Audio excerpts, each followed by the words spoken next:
ကိုပိုင်တိစိတ်ရှိတဲ့စက်ရုပ်ကိုရှာဖို့စုံထောက်ကသူ့တနက်ကိုထုတ်ပြီးတပုံစံနဲ့တူတဲ့စက်ရုပ်ကောင်ရေတောင်းချီကိုတကောင်ချင်းစီလိုက်ချင်ခဲ့တယ်။သူကတနက်မောင်းကိုထက်ဆွဲတော့မဲ့အချိန်မှာပဲအဝေးကတန်းစီနေတဲ့အထက်ကအရေးတစ်ခုကလှုပ်ရှားမှုသေးသေးလေးတစ်ခုလှုပ်လိုက်တယ်။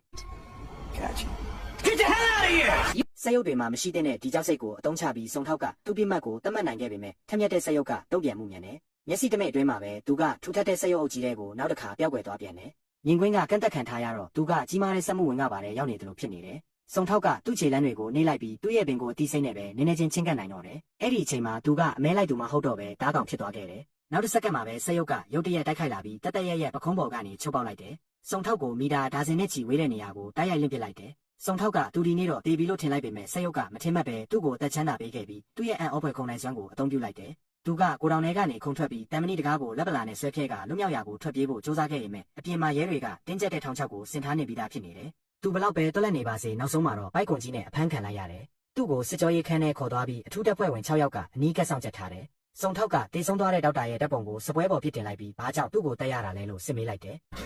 I did not murder him! ။စက်ရုပ်ကတုံလို့စရာအမှန်တရားတစ်ခုကိုဖွင့်ဟလိုက်တယ်။ဒေါက်တာကသူ့ကိုဖန်တီးခဲ့တုန်းကလွတ်လပ်စွာရေးခေါ်နိုင်တဲ့ချစ်ပြားတစ်ခုကိုထည့်သွင်းပေးခဲ့လို့စက်ရုပ်ကဒေါက်တာကိုသူ့ရဲ့အဖေရင်းလိုအမြဲမြင်ခဲ့တယ်။ဒေါက်တာရဲ့တေဆုံးမှုကလုံးဝကိုသူ့သဘောဆန္ဒအရဖြစ်ခဲ့တာပါ။သူကိုယ်တိုင်အမြင့်တိုက်ပေါ်ကနေတွန်းချဖို့စက်ရုပ်ကိုအမိန့်ပေးခဲ့တာဖြစ်ပါတယ်။အဲ့ဒီအချိန်တုန်းကဒီလိုလုပ်ရင်တေဆုံးသွားမယ်ဆိုတာကိုနားမလည်ခဲ့ပါဘူး။ဒီလိုကြားလိုက်ရတော့စုံထောက်ကဒီအမှုကထင်တာထက်အများကြီးပိုရှုပ်ထွေးမှန်းသဘောပေါက်သွားတယ်။ဒေါက်တာဘာကြောင့်တေဖို့ရွေးချယ်ခဲ့တယ်လဲဆိုတာဖော်ထုတ်ဖို့သူကသူ့တေသနာစက်ရုံဘက်ကိုချက်ချင်းမောင်းထွက်လာခဲ့တယ်။ဒါပေမဲ့လမ်းမှာပဲကုန်တင်ထရက်ကားကြီးနှစ်စီးကသူ့ကိုရှင်းနှောင်းညက်ပိတ်လိုက်တယ်။ထရက်ကားတကားတွေပွင့်လာပြီးစက်ရုံမြောက်များပြေးထွက်လာကြတယ်။သူတို့တွေကစုံထောက်ရဲ့ကားပေါ်ကိုတုံဆိုင်မနေပဲခုံအုပ်တိုက်ခိုက်ကြတယ်။အဝေးထိန်းစနစ်နဲ့ထိန်းချုပ်ခံထားရတယ်လို့မျိုးသူတို့ကမရက်မနာတိုက်ခိုက်ကြတယ်။အရေးကြီးတဲ့အချိန်မှာစုံထောက်က drift mode ကိုဖွင့်လိုက်တယ်။